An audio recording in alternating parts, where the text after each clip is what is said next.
against all of NATO in order to weaken and destroy Putin. He only wants Putin. He doesn't care that much about Russia. Obama is an egomaniac on top of everything else. People say narcissism. He has a sick ego. He's an egomaniac who wants to destroy his enemies. His number one enemy in the world, the only man who's ever stood up to him, so far as I can tell, is Vladimir Putin. He hates him with a passion. He's jealous of him because he knows he's the better man. He knows Putin is the better man. He envies him, and he wants to destroy him any way he can. This is very bad for the survival of Western values, all of you good progressives out there. If you really believe in progressive values, you better understand that your friends in radical Islam don't like you very much, and they'll be the first to throw you off a building. But you wouldn't know that reading the New York Times and Roger Friedman, would you? No, because the minute someone says anything about Muslims, right away you jump down their throats calling them racist. That's because you know nothing about survival and nothing about reality. Well, that's one man's opinion.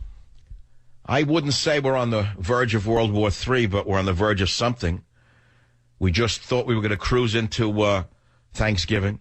We thought we were going to cruise right into Thanksgiving and just have a little jingle bells after that and get through the year. But, you know, history has a way of moving at its own pace. Yeah, history, you know, they say death comes when you least expect it. Have you ever heard that statement? Well, let me tell you something. Terrorism comes when you least expect it as well.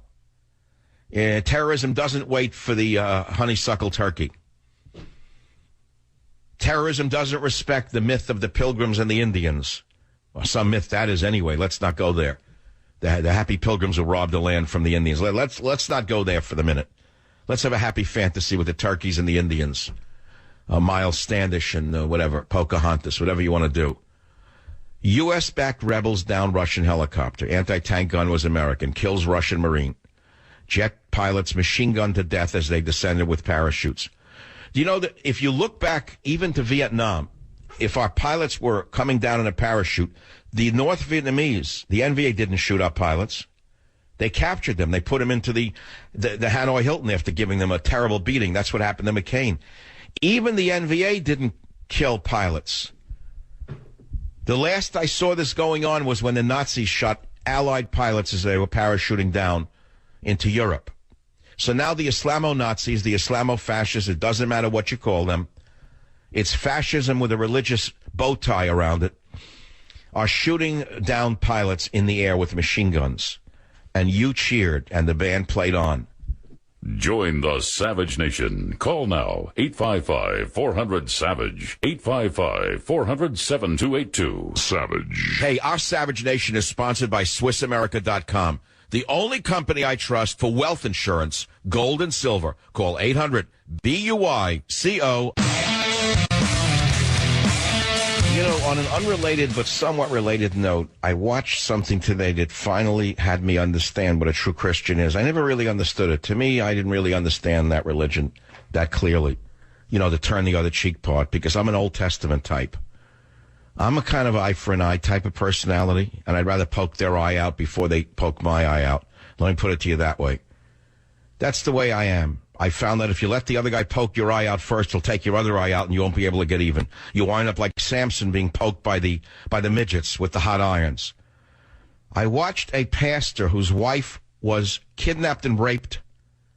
A pregnant wife, a beautiful white woman, kidnapped and raped. And I saw the husband, the pastor, with his father, kidnapped and raped, a beautiful woman, pregnant, kidnapped and raped, and then shot by 3 animals. And I saw the pastor say that the instinct every morning when you wake up is to get even and have vengeance.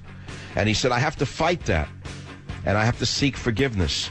He said, but I have to do that every day and every moment of the day for the rest of my life. And it clicked in my mind that Christianity and turn the other cheek is a decision. It's not inherent. But I'm asking all the good Christians, when are you going to turn the other cheek? When are you going to stop turning the other cheek? Think about it. Maybe you're too good a Christian.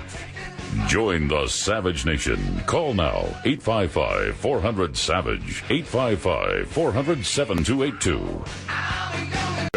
The Savage Nation, home of unprotected thought, borders, language, culture. And here he is, Michael Savage. Our view from the start has been that Russia is welcome to be part of this broad-based coalition that we've set up. There's never been a point in time in which we said that we don't want Russia or other countries that may have differences with us on a whole host of other things to avoid working with us against ISIL. The challenge has been Russia's focus on propping up Assad rather than focusing on ISIL.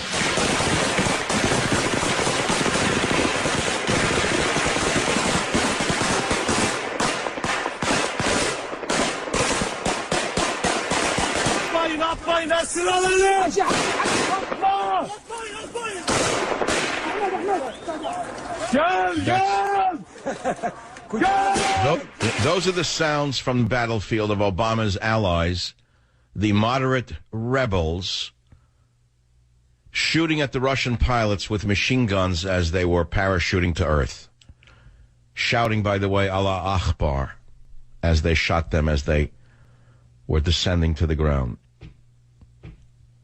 We got a heck of a situation on our hands with a community organizer who is so out of his league that the world worries about World War III. In fact, the number one thing trending now on Twitter amongst all of the nervous Nellies is World War III. They've taken time out from tweeting pictures of their naked bodies, I guess, for a moment and say, World War III! World War III! And by the way, look at my behind. World War III! And look at me, here I am in the bathroom. That's the world we live in. The nervous Nellies. World War III is on their mind. And, of course, you know which side that the nervous Nellies are on, the leftist fanatical apologists for the Neo-Ottoman Erdogan. They're on the side of the Neo-Ottoman Erdogan. They hate Russia. They know nothing about Turkey, nothing about Erdogan, nothing about the fascism in Turkey. No such thing as open democracy in Turkey. No, and, of course, Turkey was made a member of NATO in order to threaten Russia. The whole reason Turkey was allowed to enter NATO was to threaten Russia. And now the mad dog in Turkey, Erdogan, has taken the world a step closer to a new apocalyptic world war, in plain English. I would be remiss if I didn't tell you that I've known that the American left and Islam share parallel ideologies. I wrote about them in 2 books now, Stop the Coming Civil War, but most pointedly in my new blockbuster bestseller, Government Zero, which liberals are afraid to read. They're afraid to read it because if they read it and find out that they were wrong or hoodwinked by this con man in the White House, what are they going to do then? What would a liberal do if he reads a book and says, all right, you know what, this guy's intelligent, I don't agree with him, but I know he's smart enough to know how to defend his arguments. Let me read his book. And they read it, and they start to agree with me, and then by chapter 3, they say, by God, this guy is a Sherlock Holmes. He's right. He's got it figured out. I was wrong. Do you think they are ever able to say, I was wrong about anything, meaning they were? Not. No, they're not. The questions today are pretty clear. Was Obama behind the shoot-down of the Russian jet? You know and I know Turkey wouldn't have pulled that trigger in the F-16s unless the Girl Scouts gave him the go-ahead. You know the Girl Scouts told him to go ahead and shoot. And then, to make matters even worse, the Russians sent in rescue helicopters to try and search for the downed pilots, and the Girl Scouts told their friends, the radical Muslims, which they call moderate rebels, to shoot down the helicopters, which they did, by the way, with an American-made TOW missile. Now, if that doesn't jangle the world's nerves, the picture of a U.S. weapon aimed directly at Russia, I'd like to know what does. If you go to the video of the shoot-down, I have it up on michaelsavage.com. It's from the Daily Star, by the way. If you zoom in on the gun's instruction plate, you'll see they're written in English. And as you well know, if I have to repeat it for you again, Russia and Syrian President Assad are long-standing allies, while I hate to say the United States because there is no United States, the disunited States under the community organizer is committed to overthrowing Assad allegedly to put in a democratically elected government, meaning a Muslim-dominated government, not an Alawite government. Obama will not rest until the Muslims are running Syria. Do you understand how crazy this is? That's the situation we're in. WABC, Ray, go ahead. You're on the Savage Nation. What's your position? Ray, WABC line 9, going once, going twice, going 3 times. Call screener fell asleep at the switch. I guess there's some carbon monoxide leaking into the control room. We'll try the next caller. Ray is gone. Avi on WABC, line 8. Go ahead, please. You're on the Savage Nation. Yes, I'm just amazed that Obama was quick to blame Putin so quickly, even though the Pentagon hasn't confirmed where the fighter jet was. In addition, Turkey was the gateway for ISIS fighters for years now. Obama hasn't lectured Erdogan onto allowing these fighters to use Turkey. Turkey kills the Kurds. Turkey goes on and does all kind of things to help ISIS, and not once did Obama speak up about that. And here, in 1 second, Obama is quick to blame Putin for this disaster. Well, okay, so you're intelligent in your analysis. What do you think Obama's plan is here? Because I pretty much can see it from 10 miles away. We all can. Obama's plan is to rile up Putin as much as possible, to get Turkey, to get NATO, to get Putin to do something where NATO starts something with Putin. That's what he wants. He wants Putin. He destroyed the oil money. He humiliated Putin, humiliated the Russians, and that's basically what the goal is, get Putin. 100% correct in my analysis. And he wants to drag Putin into a reaction to dragging NATO against Russia and destroy Russia once and for all. And strangely enough, on his side is that the stupidest of all the presidential candidates, the dumbest in history, that ice cream man from Miami. I saw him this morning. I couldn't believe what I was listening to. The child, Rubio. Did you hear what he said this morning, Avi? No. Okay, hold on.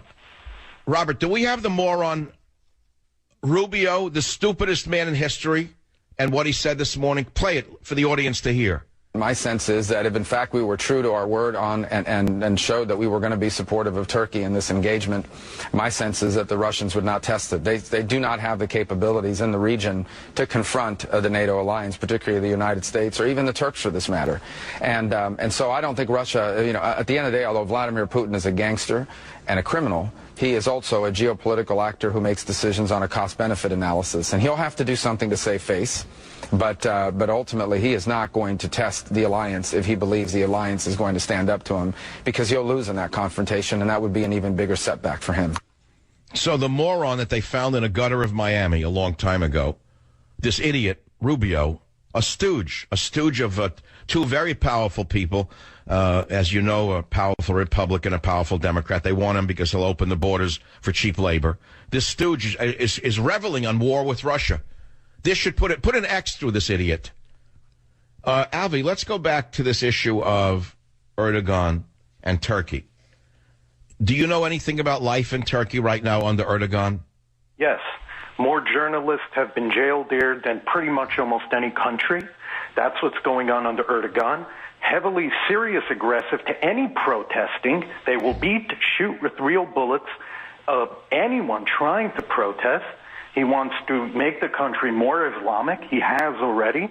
And he has constantly blocked Twitter, blocked Facebook, blocked any way for the people there to communicate. And the world doesn't hear much of what's really going on unless you visit over there and you talk with the locals.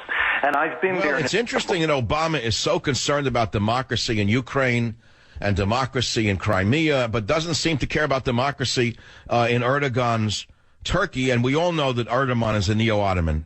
For those of us who know that we're not talking about something to put your feet on. If you say Ottoman, most people in New York think it's something that their fathers put their feet up on with a pair of socks after a brisket. But if I say a neo-Ottoman Erdogan, you know what I'm talking about. Yeah. Is that a chuckle that I just heard coming out of you? Yeah, because if we no, most people don't know. If I said an Ottoman Turkey, they would think, as I said, It's something they put their father put their feet up on after a meal of brisket. Correct.